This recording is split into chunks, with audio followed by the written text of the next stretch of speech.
அனைத்து ஆன்மீக உறவுகளுக்கும் வணக்கம்.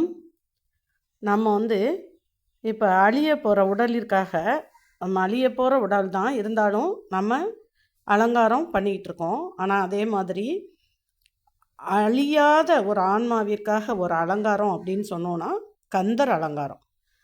அதாவது நம்ம எப்படியாவது நம்ம ஒரு நாளைக்கு ஒரு முறையாவதும் கண்ணாடி பார்ப்போம்.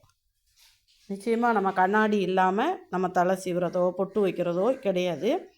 ஒரு முறையாவதும் நம்ம பண்ணுவோம். அப்போ அந்த அழிய போகிற உடலுக்கே அலங்காரம் இருக்கும்போது நம்ம அழியாத ஆன்மாவிற்காக ஒரு அலங்காரம் அப்படின்னு சொன்னோன்னா அது கந்தர் அலங்காரம்.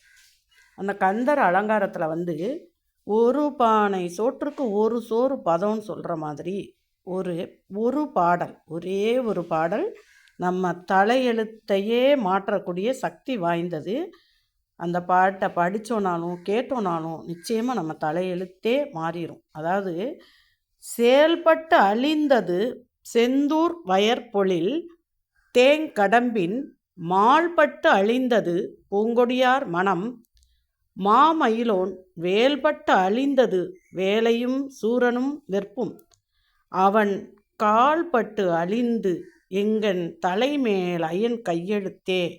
இந்த ஒரு பாடல், அதாவது கந்தர் அலங்காரத்தில் 14வது பாடலாக வர இந்த ஒரு பாடல் நம்மளுடைய தலையெழுத்தையே மாற்றும். அதாவது இந்த கடைசி ஒரு வரி இருக்கு பாருங்க, கால்பட்டு அழிந்து இங்கன் தலைமேல் அயன் கையெழுத்தே அப்படின்னு சொன்னால், இப்போ உங்களுக்கு எல்லாருக்குமே தெரியும், பிரணவ மந்திரத்தை மறந்துட்டாருன்னு சொல்லிட்டு பிரம்மனை சிறையில் அடைச்சார் முருகன்.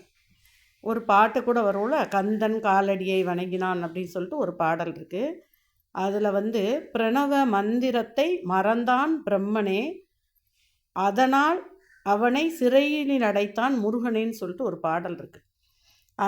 அந்த மாதிரி அவனை சிறையில் அடைச்சிட்றாங்க. ஏன்னா பிரணவ மந்திரத்தை மறந்துட்டாருன்னு சொல்லிட்டு சிறையில் அடைக்கிறாங்க. அதனால பிரம்மன் என்ன பண்ணுவார், கந்தனை பார்த்தே பயப்படுவாராம். அது மட்டும் இல்லை, கந்தன் அடியவருக்கு அவனும் அருளுவான். கந்தன் அடியவர்கள் என்ன கேட்டாலும் பிரம்மன்கிட்ட போய் கேட்டோன்னா அவங்க நிச்சயமாக அந்த கந்தன் அடியவர்களுக்கு கொடுப்பாராம். அவ்வளோ ஒரு சக்தி வாய்ந்தது. இந்த முருகனோட பெருமையை நம்ம சொல்லிக்கிறவே முடியாது. அந்த அளவுக்கு முருகன் ஒரு பெருமையானவர். அப்போ அந்த கடைசி வரி கால்பட்டு, அதாவது அந்த நம்ம தலையெழுத்தை எழுதுறது யார், பிரம்மன். அப்போ பிரம்மன் நிறையா, இப்போ நானே இருக்கட்டுமே, இந்த பெண்ணுக்கு இவ்வளோ நாள் இவளோட தலையெழுத்து இப்படி தான் இருக்கும் அப்படின்னு சொல்லி எழுதுறது பிரம்மன். அந்த பிரம்மன் எழுதிட்டு கீழே பிரம்மான்னு கையெழுத்து போடுவாராம்.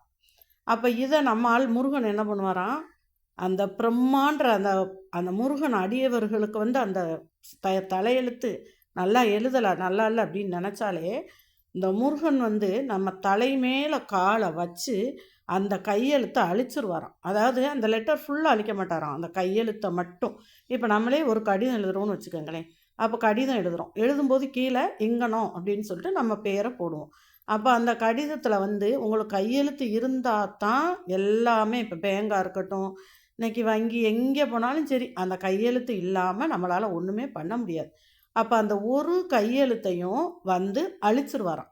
யார், முருகன் பிரம்மா எழுதின அந்த கையெழுத்தை அழிச்சிருவார். அழிச்சிட்டு நமக்கு எவ்வளோ நன்மை தரணுமோ அதை தந்து இந்த நம்ம தலையெழுத்தை நல்ல தலையெழுத்தாக மாற்றக்கூடியது இந்த முருகன்கிட்ட இருக்குது. இந்த ஒரே ஒரு பாடலில் இருக்குது, இந்த கந்தர் அலங்காரத்தில் வர்ற பாடல். அந்த பாடலை படிக்க முடியாதவங்க கேளுங்க. கேட்க கேட்க கேட்க நமக்கு இந்த பாடல் நம்மளோட தலையெழுத்தே மாறிடும். நம்ம என்ன நினச்ச காரியம் நினச்சாலும் வெற்றி கொடும். எனவே அனைவரும் இந்த ஒரு பாடலை நிச்சயமாக படிங்க. நிச்சயமாக நமக்கு வாழ்க்கையில் வெற்றி கிடைக்கும். மேலும் முருகன் நமக்கு நிச்சயமாக அருள் புரிவார். ஓம் சரவணபவா, ஓம் சரவணபவா, ஓம்.